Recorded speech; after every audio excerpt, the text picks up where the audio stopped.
All right, so we are with Joshua Littlejohn here. So yeah, man, you own a marketing agency. You're an author, doing tons of things, tons of projects here. So before we talk about what you're doing now or what your projects are, kind of give us a rundown about your origin story into entrepreneurship.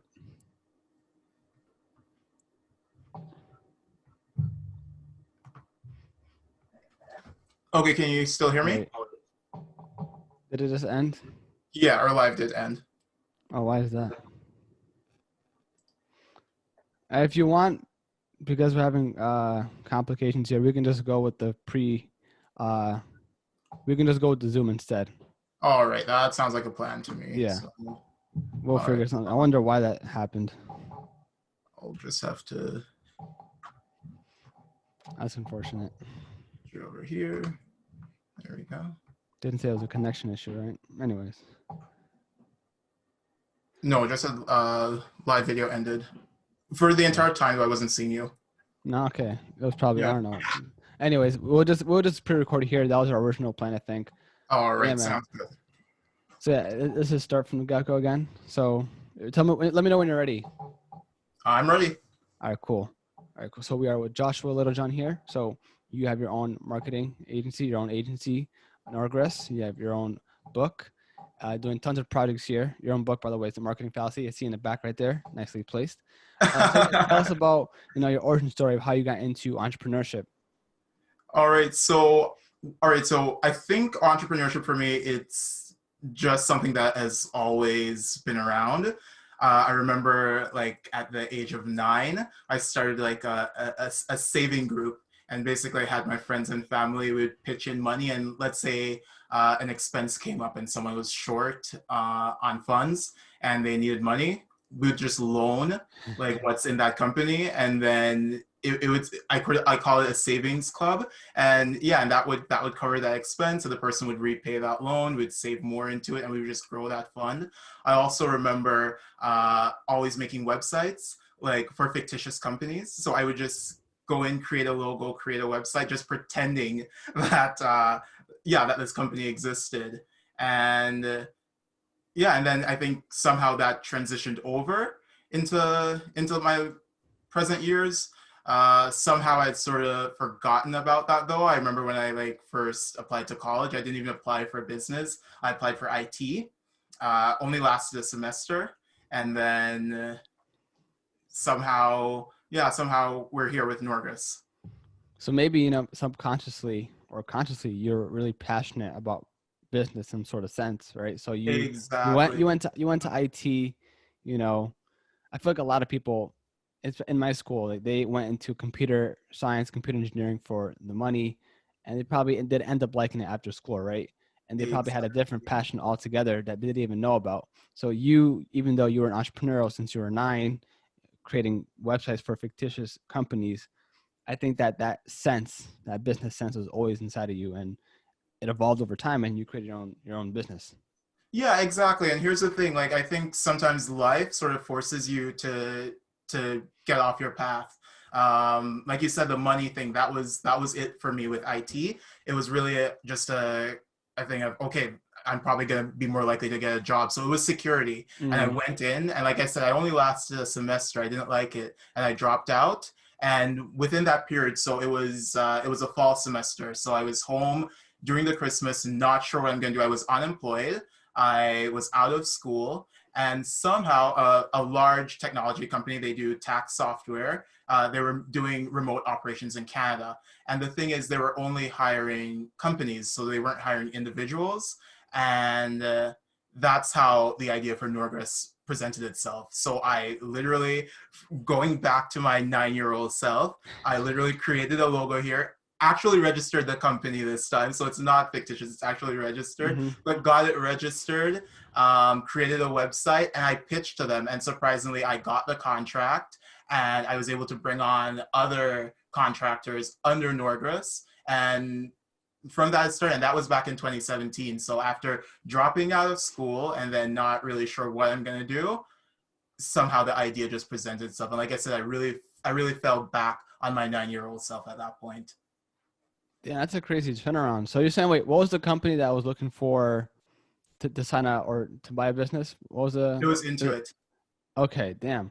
So you're Yeah. saying that you actually this time you created a legit business, you Yeah, know, got it and then registered, paid the $300 registration fee, and like I said, and just submitted the application, just pitched to them, and I got through. And like I said, brought on other contractors, and then it really just paved the way from like the whole working at home idea. Like I've mm, since then I haven't had like a regular 9 to 5. Everything is done here. Like this is Norgress. This is Norgress HQ. wait. So just to provide a context here, what does Norgress do exactly? So basically, what we do is we step in just to help companies on wherever they're falling short. So that could Mm-hmm. be system support, customer service, web development. We also do consulting. Mm-hmm. More so of a personal thing. So that's more so just me. But I definitely still rely on the infrastructure that I've set up for Norgress. Mm-hmm. And yeah, and the contract with Intuit, that was for customer support. It was for Okay. product support for TurboTax. So you work with small to medium-sized businesses, but is there a specific niche or industry that you are geared towards? Not quite, no. Like all across the board, we how our model works is we get in that company, we study them, and then we basically model ourselves as an extension of them. So even if we designed a website for you, we would never put at the bottom of that site designed by Norgress. Like the entire idea is that we Mm. seamlessly blend in. So we basically, like I said, just become an extension of that company.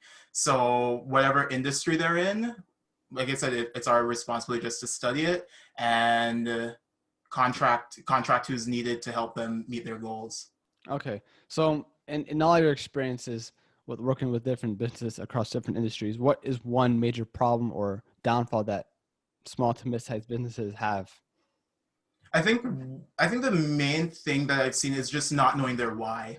Like really not knowing why exactly they're doing what they're doing. And that's more so for smaller companies. Like you find like once a company has been around for a while and its Mm-hmm. management team becomes more experienced, they definitely yeah, they definitely get that flow. But for small companies, oftentimes like the single guy who's just starting up, they oftentimes lack that why. And I think that's a huge thing that we try to help with, just figuring out, okay, why exactly are you doing that? Because of course, if you don't know your why, oftentimes you don't know the best course to get to that objective.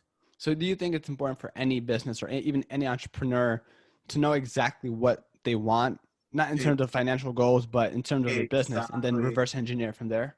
Exactly. Yeah. Yeah. So I've, I, I think for me, like I said, I never really went into it like just wanting to have a business. That wasn't the goal. Like I said, I was out of school, unemployed. The idea presented itself, and at that point, my goal or my why was really just to help this company. Um, yeah, with their product support and getting things off the ground. Like it was a pilot project. It was really their Mhm. first time doing it here in Canada. Like it had been done in the States before, but yeah, it was their first time doing it here in Canada. And like I said, luckily enough, I was a part of that. And I think what, because I did 2 seasons, I did two tax seasons with them. I think what really allowed for that second shot was, like I said, just knowing that why, like just knowing that hey, their customers come first. You want to present their brand in the best light possible, and not just doing it for hey, a paycheck. Yeah.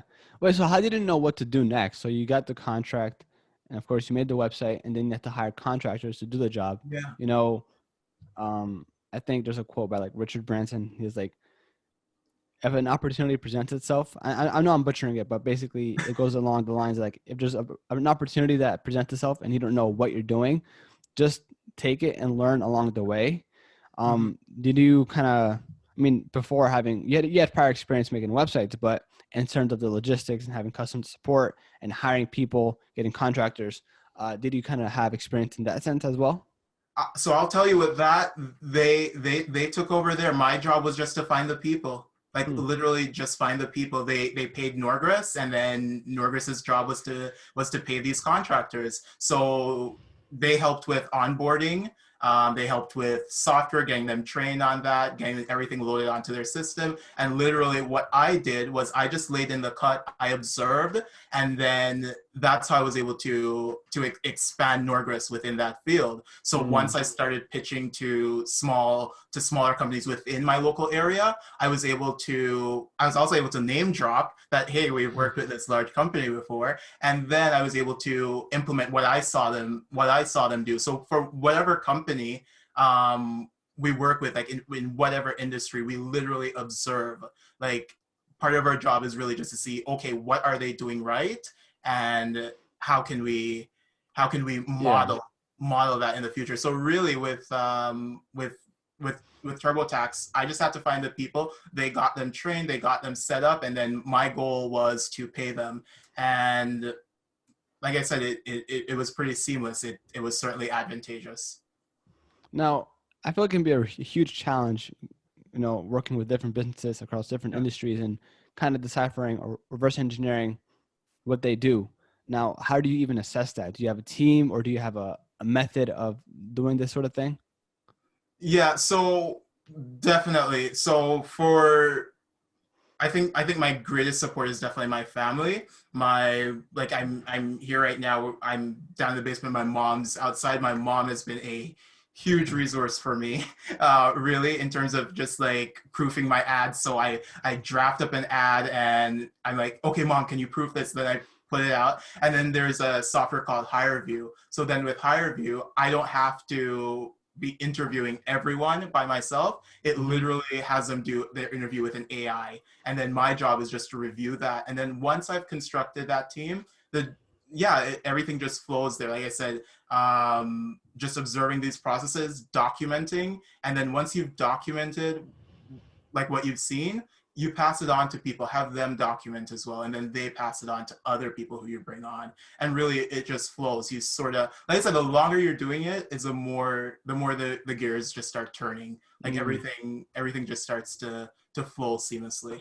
Wait, what was the name of that software you said? Higher view. So you're saying that Higher people view. they, Yeah. they interview with an AI, not just you. So you kind of save time. So you Yeah. you try to look for ways Another one to. is Easy Hire. Like, so there's Okay. Hire View, there's Easy Hire. There's another one that I can't remember, but I mentioned it in the book. Yeah, and like I said, you're not interviewing anyone. Like you're putting in these interview questions. It's video recorded. You send it off to them, and this is another thing too. So this is another example of just observation. So for that, I actually got that from the Bank of Montreal. Oh. So back in that December, when I was unemployed looking for a job, I sent out an application to BMO, Bank of Montreal, and no one interviewed me. They emailed me my interview, and I did my interview with an AI via HireVue, and that's how I got the idea of, hey, I like that's a large corporation doing that. I'm a one man band here. Like why not implement that as well? So I think that's another example of just like I said, just observing. So is that how your book, The Marketing Fallacy, came about? Because you saw these systems where only large corporations could do, but you figured out a way that, hey, I can do this myself. And if I can do it myself, then Exactly. anyone else can, right? Yeah, yeah, that's exactly it. So it was just um so even in the summer, like with the start of COVID, I started a nonprofit. So just helping small businesses with stuff like that. So their website, if they need some ad copy drafted up or so, I'm just doing that for free, just as my way of help of giving back to the small business community. And what I found was I couldn't really get to everyone. Like it like the demand for that. I remember I drafted up a press release. I put that out, and the demand that started coming in, it sort of became overwhelming. So that's how the idea for the book came about. I brought in a co-author, and I just started spewing everything. So it's literally just a collection of everything that I've done for Norgress and for other companies in the past. And like I said, a lot of it really just comes from laying in the cut and just watching, like just seeing what's done. I don't think any opportunity is ever wasted. And yeah, I think the marketing fallacy reflects that. Now, of course, you, through your experiences, you kind of saw these insights, but are there other examples or ways that you kind of try to look at things or do research and development to see, okay, this is what the large firms and corporations are doing. Let me Mm-hmm. see if I can find a software out there that's free or really cheap that can do the same exact thing. Yeah, exactly. So yeah, going back to that example right there, like I said, easy hire, um, exact same thing.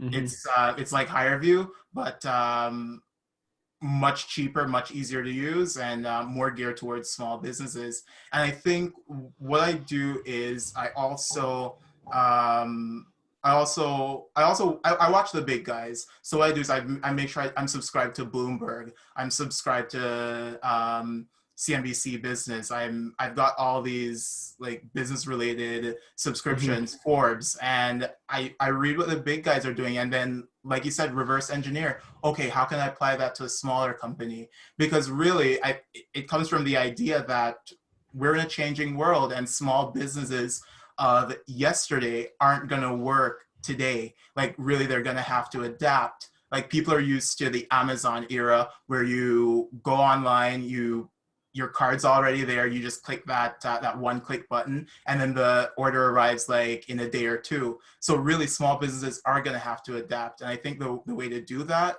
is just watching these big guys, seeing what they're doing, and then thinking, okay, how can I model something similar in my company? Mhm. Now, say you're a brand, maybe e-commerce, whatever it is, a Yeah. boutique, and of course these systems can come in very, very handy, and that's because we see the large corporations doing it, and if they're doing it, that means they're doing something right, and that you can kind of replicate them, right?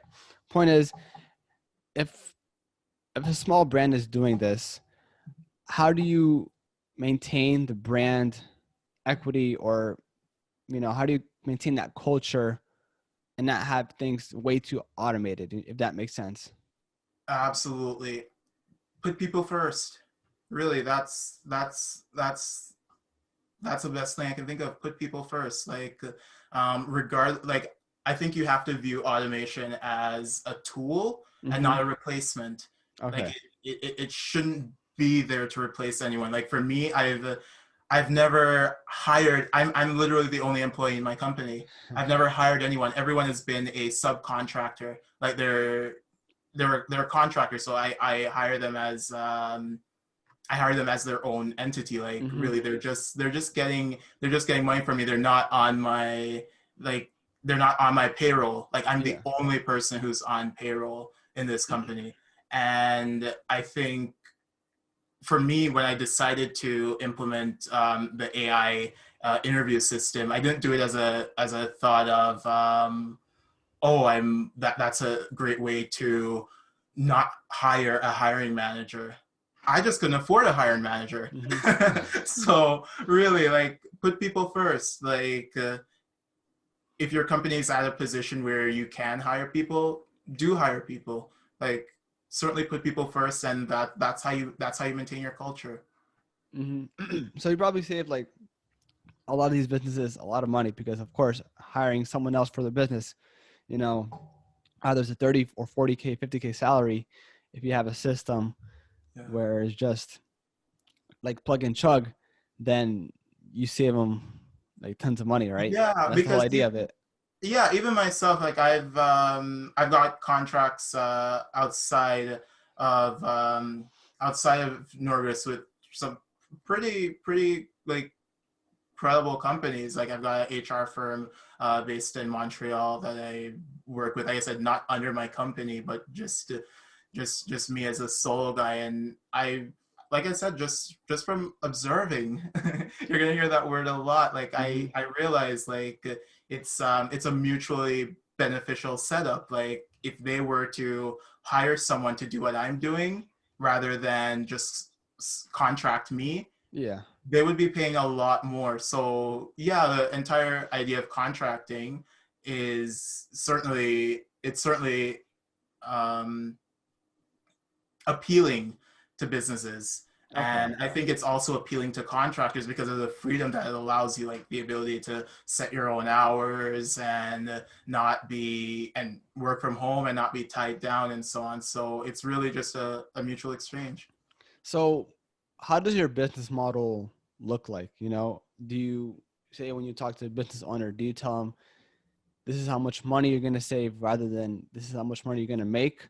And then do you kind of help them implement, like integrate the systems into their business? And then is that really it? Exactly. Yeah, yeah. Okay. That's usually the quickest way to pull them in. And like I said, um, your clients are going to be your best tool. They are. So for whoever is um, just just kind enough to really entrust us with their operations, Mm-hmm. we take that seriously because we know that like through word of mouth and just having the proof there that hey, here's an example of someone that we've worked with before who's pretty satisfied. I find Mm-hmm. like that's also the best selling point. So really take every client seriously. Like never skimp out because yeah, you never know just how that person is gonna give back to your company or how that company is gonna give back to your company. So how do you usually get clients? I mean, is it all through word of mouth, or do you do B2B That ads? Exactly. It's made through word of mouth, LinkedIn. I've never ran an ad for my company. I've never. I've got like a name placement ad for Google search. Mm-hmm. It's like it only appears if you search Norgress. Like Yeah. literally, like um, if you should search what we do, the ad doesn't populate. And it's been a great way of saving money because literally, like I said, everything that we've been doing, it's just been relying on word of mouth. And a huge part of it too is what we do is we try to focus on the quality of our contracts rather than the quantity. So it's at any point in time, sometimes we can have just two contracts, three contracts going, but it's with so much depth and Mm-hmm. so much involved that it supplements us. It definitely holds us over until the next client comes by.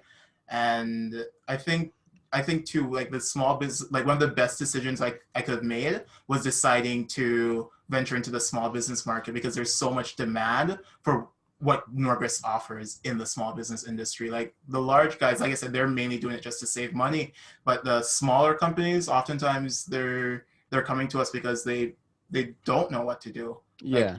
yeah, they can't go start a call center, but they've got calls coming in and they still have to be answering those calls. So yeah, they oftentimes just come to us because it's like, hey, I need help rather than yeah, I'm trying to save a few bucks.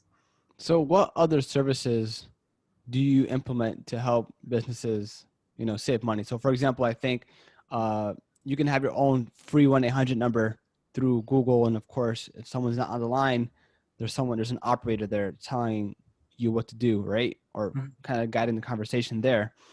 So besides the hiring process through AI, what other tools do you use to help businesses automate things?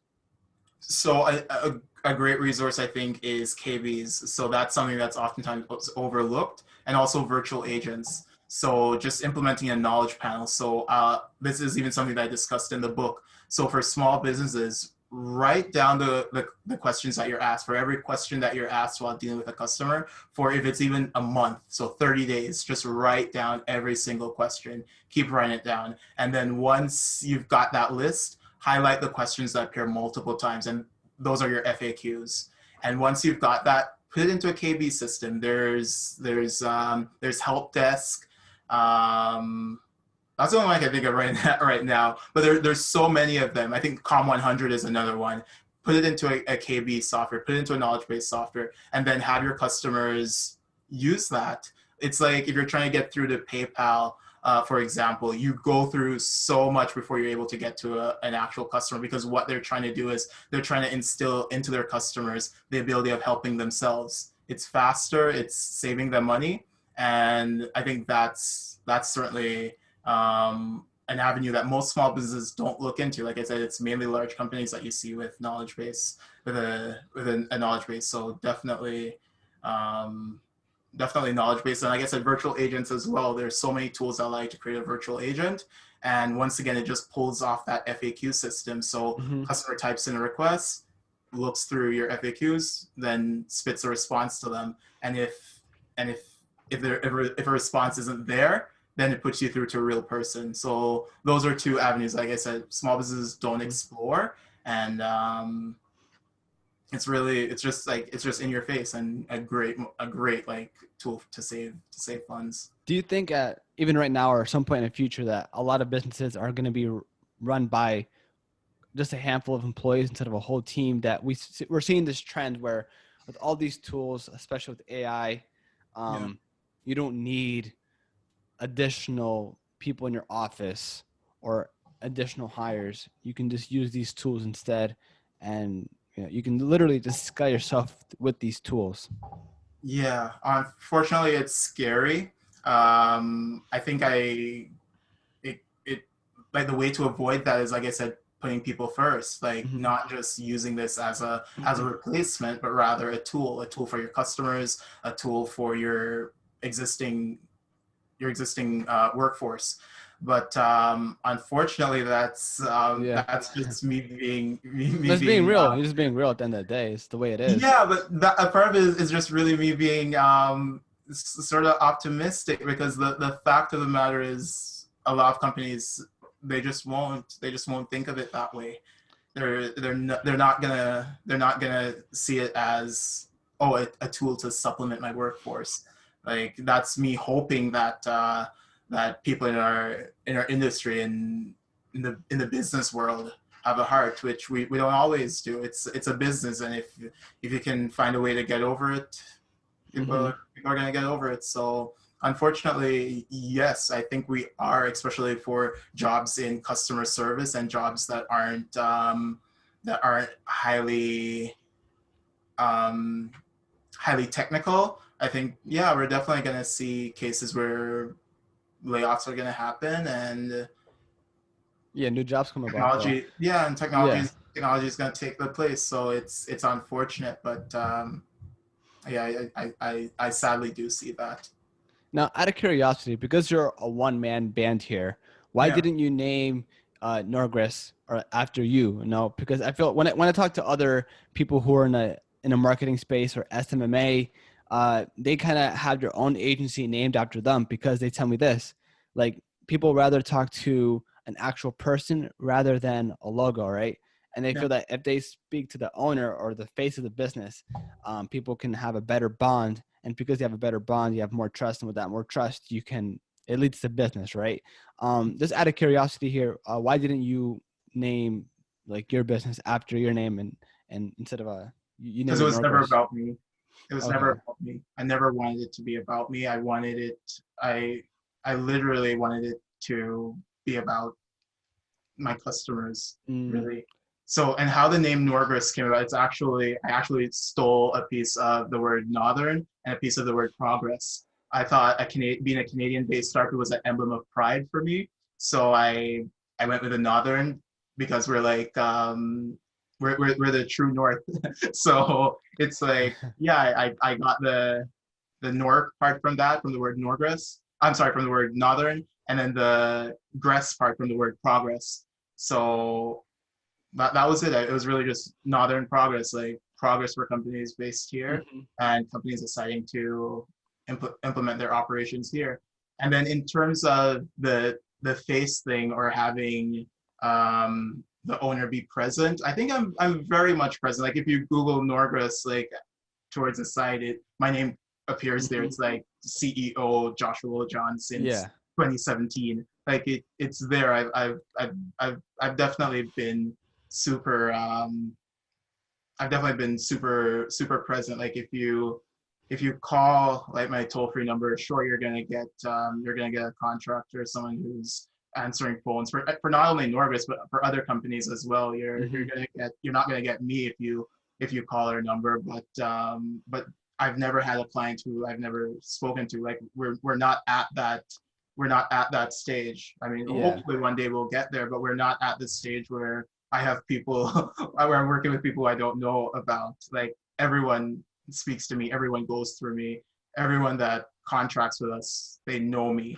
I think oftentimes I I'm not trying to be like haughty or anything, but I think oftentimes it's a part of it is me, Oh like yeah, really you're the just the nucleus of the whole relationships. operation here, so you have to. you know? Yeah, it's really just the relationships that I build with people. So like I said, it never crossed my mind. I never thought of making it the Littlejohn agency or Yeah. Littlejohn group or anything like that, Okay. But or you're still Josh the face of the Littlejohn brand marketing. though, you know? Yeah, Still a huge, yeah, yeah, still I have a huge very much presence. am. I very Mhm. much am. But like I said, I didn't want like an Oprah effect where it's like where everything's named after. That just wasn't my Yeah. desire. I Now never wanted that. people say, you know, having a personal brand is very important because of course you can establish a bigger network. You can get indirect sales That I too. do. And Yeah, now, you know, yes, you have your personal brand, but not everyone has their own book.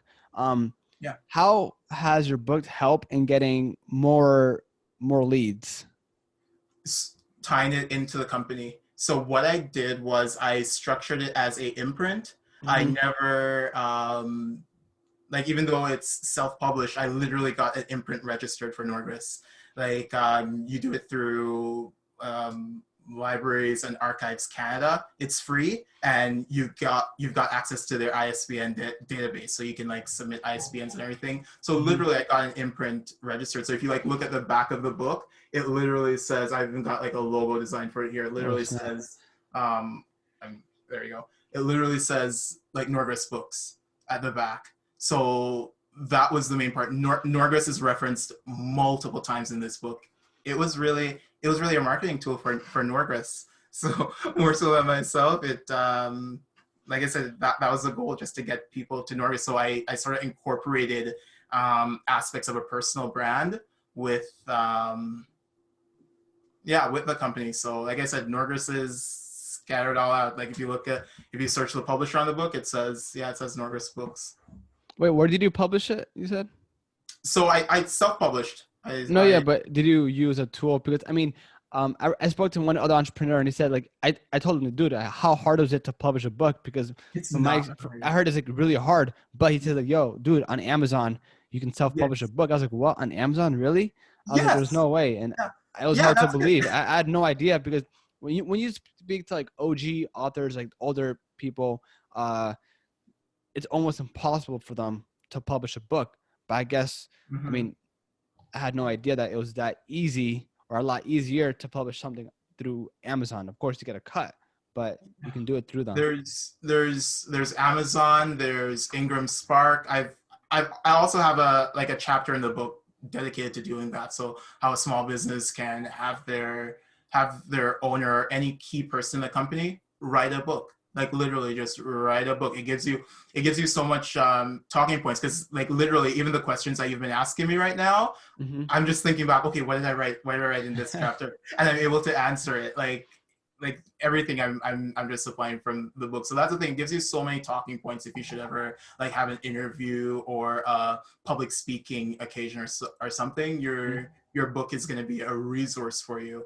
And then, like I said, I in the book I suggest going this route. You don't have to. You can literally name an imprint whatever you want. It can be fairy tale books. Like you can name your imprint whatever you desire, but I suggest naming it after your company. So I went with Norgress Books. Mm-hmm. You could perhaps do My Company Publishing, My Company Books, what have you, and literally get your company's name on there. And Amazon, Ingram Spark, there's so many self-publishing tools. I think another one is Kobu or something like that. And yeah, and you don't have to like stock up on like a million copies. Like they they print the book when someone orders it.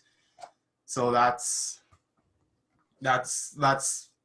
self-publishing. I think Mm-hmm. it's invaluable to like a personal brand. Like Yeah, really and you just said saying it's a that great you marketing stumble tool for around. your business.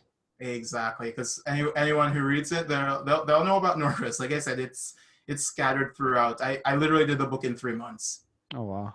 3 months. I had a co-author. I'm not gonna say I did it alone. He helped a lot with, because throughout it there are various stories of just other entrepreneurs and how they've implemented some of the stuff that I mentioned. Mm-hmm. And he helped tremendously. His name is Stanley Gutierrez, and definitely could not have done it in 3 months. Like it's 150 pages. I can write that within 3 months with everything that I have going on. Oh, So for sure. like I said, he was invaluable. And then even getting the audiobook produced, I worked with a voice actor here in Canada called D. Bruce Day, and he helped with everything. Like he recorded it; it's his voice. He has his home studio, and he really took full control of that. So, like I said, I think if you do want to do it, definitely get a team.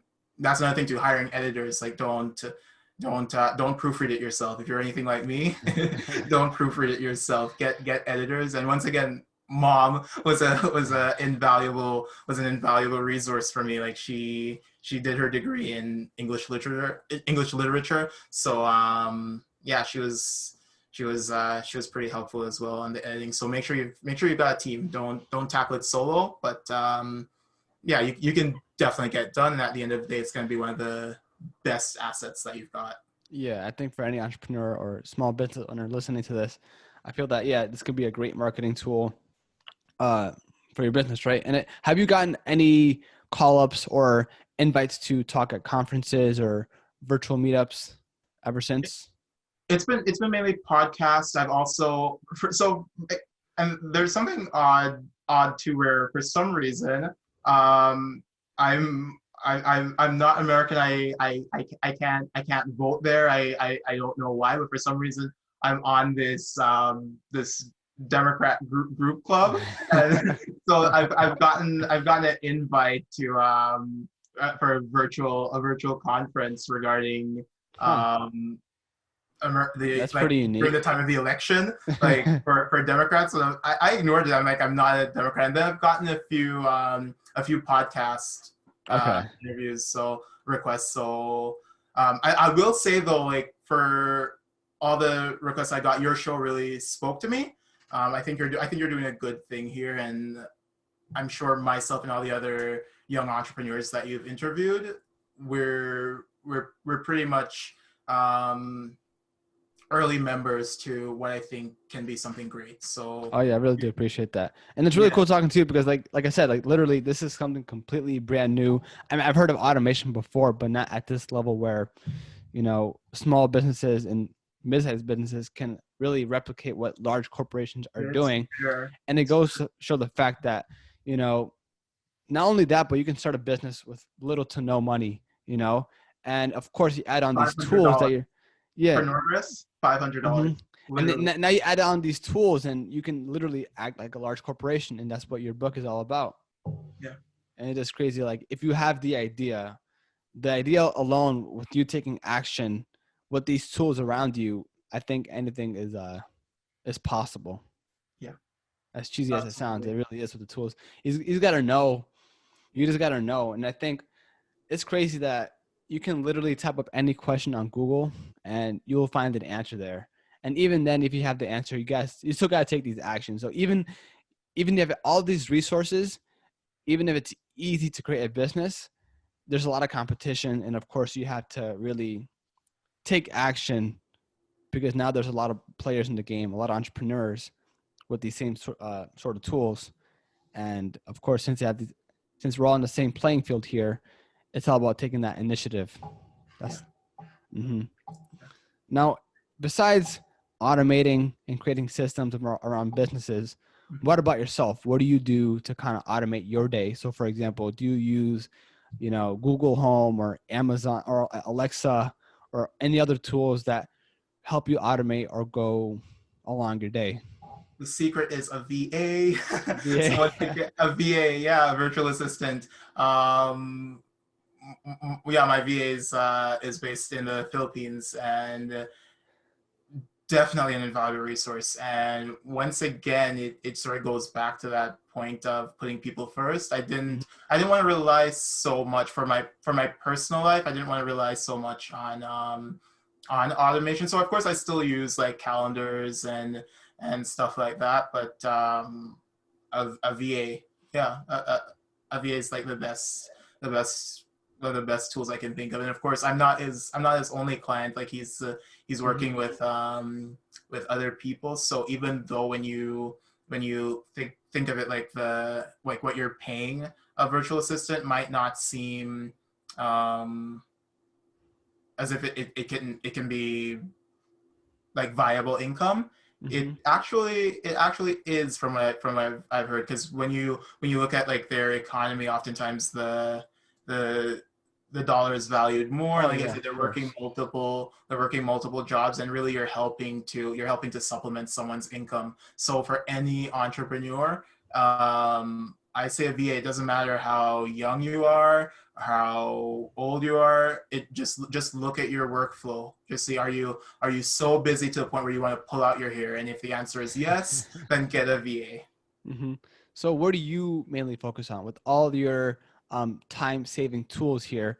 What's something that you genuinely focus on to maybe scale your business, scale yourself, grow? Um, I would perhaps say just our online presence, like just making sure that we look like a company Mm-hmm. that is capable of the stuff that we promise. So putting a lot of time into our website, um, uh, training as well.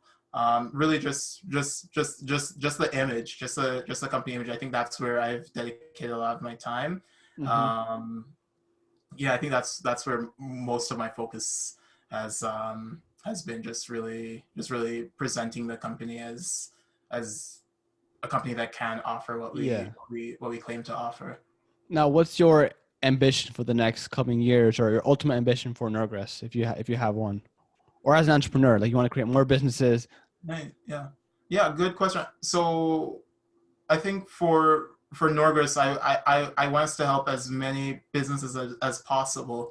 Like I have great respect for entrepreneurship, especially small businesses. Like Mm-hmm. the majority of employers in our country is small businesses. Like it's not large corporations, it's small businesses, like local mom and pop businesses. So I want to help strengthen as many of them as I possibly can, and I want to provide flexibility to as many people as I can, so bringing on as many contractors as needed. And I think for myself, right now I'm in the final year after I dropped out a few months after I enrolled in business. I'm in the final year of my degree in marketing, so Huh. I want to get that under my belt, and yeah, and then just dedicate my time to more of my time to the company without being divided with school. Mm-hmm. Yeah, and seeing where it goes from there. I mean, even if that's not